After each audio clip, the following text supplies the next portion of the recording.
Well, Must also did accompany the president and now accompanies me in the studio to just look at this story in detail. It's good to have you on the program. Thank you, bro. All right, very fruitful, outing for the president in Northwestern Province. Tell us more about what really the outing was about when it comes to the president's visit to Northwestern Province.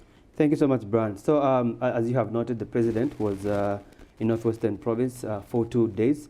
So, the first assignment was to launch the nickel mine in Kalumbila. This is the largest nickel mine in Africa. Yeah. Then thereafter, he also had an interaction with traditional leaders from across Northwestern Province while still in Kalumbila. Yeah. Then he also addressed a public meeting with residents of Kalumbila. Then from Kalumbila, he proceeded to Mwinilunga district, where he went to launch the Kalumbila Hills fruit processing plant. So, Brian, this processing plant is a game changer. Is a big development for the people in Mwinilunga. Right. Then while in Mwinilunga, he also met chiefs there, and similarly, like in Kalumbila, also addressed a public meeting. All right, let's zoom in into, I think, which is the most exciting, one of the exciting developments from Northwestern Province, apart from the nickel mine. The fruit processing company. Tell us about this company. What does it entail, and to what extent would it impact the locals in Northwestern Province? So this is a very huge development right. in that part of the country. It comes on the backdrop. It's very historical because then, Brian, as you may be aware, that Mwinilunga and Hichilema district are among the highest producers of pineapples in this country. In the 80s, the district had actually a factory, Mwinilunga Cannery, which used to process pineapples into fruit juices, and they were producing about 24,000 cases of juices per year. But then during the advent of privatization in the early 90s, the company closed down.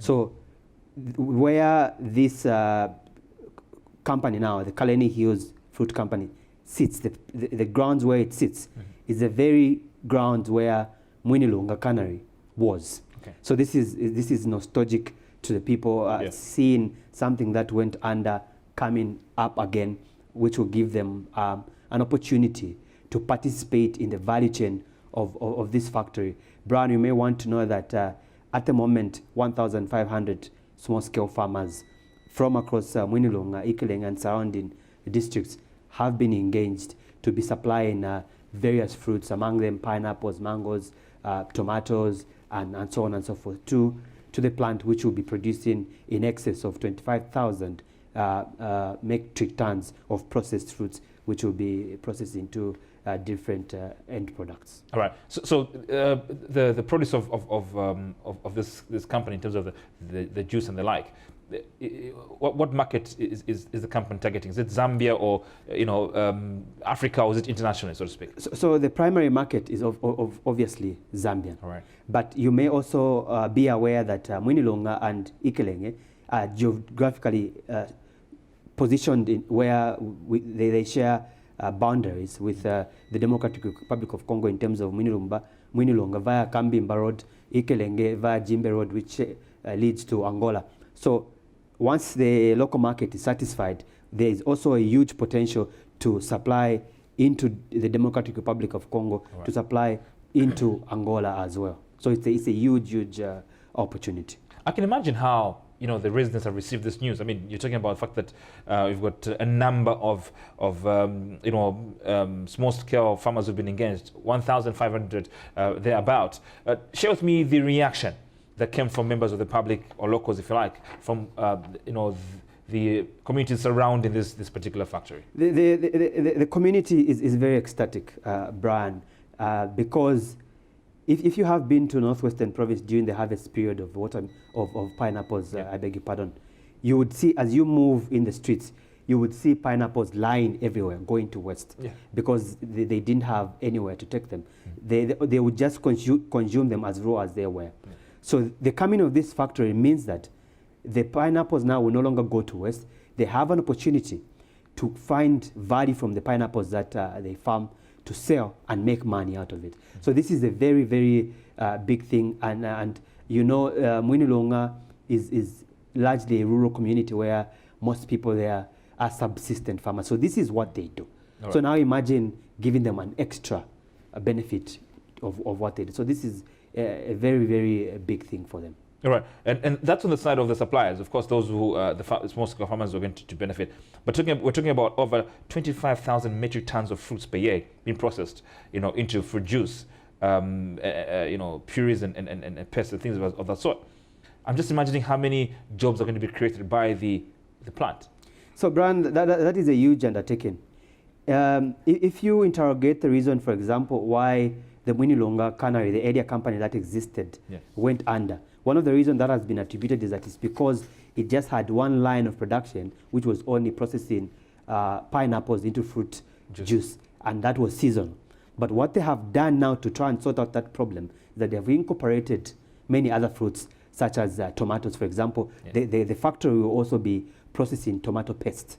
The factory will also be making mango juice from mangoes.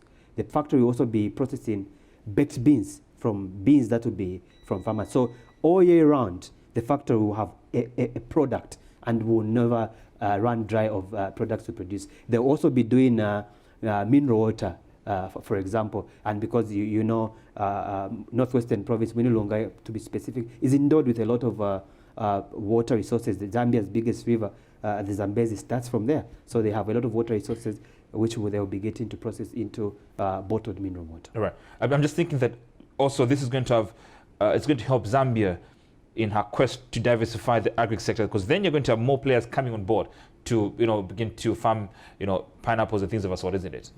Brian, the gateway to Zambia's prosperity is value addition, which lies, as you have noted, in agro-processing. So this is the start of many similar projects. You may also want to know that a similar project is underway in the Eastern Province called the Eastern Fruit Processing Company, which is under the same auspice of the Industrial Development Corporation. So very soon, Eastern Province may also have a similar processing plant as Mwinilunga.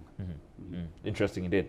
To be interested to see how Northwestern Province is just going to have a different face altogether going forward economically. But again, we are aware that the issues to do with the Kasneseli gold mine closure, obviously that was top of the agenda when it comes to the president, and the locals there have always been calling upon government to ensure that this mine is opened. From this visit of the president, what's the latest as far as that is concerned? That is a big issue also. As I mentioned, the president, before launching the Kaleni Hills fruit processing plant, met with 7 traditional leaders who were represented by Chief Chibuika of the Lunda people. Top of the agenda, among the biggest concerns that the chiefs had was the state of the Kasenseri gold mine. The Kasenseri gold mine has been closed for 9 months, and they are concerned that this is a company, a mine that should be given an opportunity to locals to get jobs, should be given an opportunity to the area to get to be commercial and make money out of it.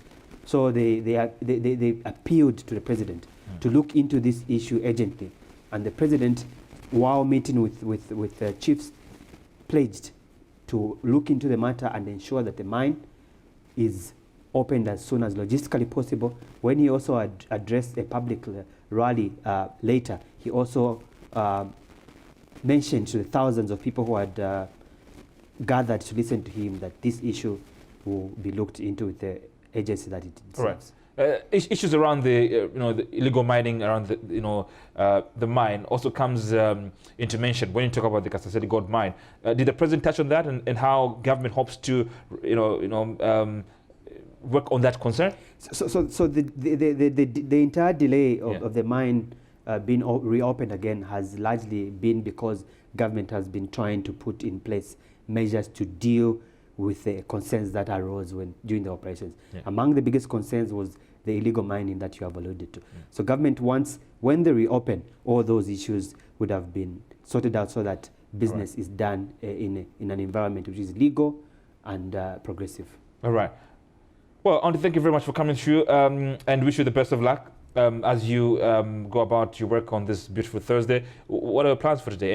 Anything you're pursuing? Any new story you're pursuing? Yes, Brian. I'm working on a story that is looking at congestion in the city. All right. There's a concern that despite the many road projects in Osaka that were meant to unlock traffic flow, there's still a lot of congestion on Lusaka roads. All right. But then the stakeholders such as the Road Development Agency and the RTSA have noted that the problem is that the rate of infrastructure development does not correspond with the inflow of vehicles. So there's a mismatch. Right. As a result, we see a number of roads projects, the number of cars coming in at way too much to match the infrastructure. So as a result, we still continue seeing some traffic in the few months and years if the situation in terms of infrastructure remains the same. All right. Well, Auntie, thank you very much for coming through. Let me not steal your time because you need to pursue that story. Thank you very much indeed for your time. Thank you, Brian. You're watching Newsroom on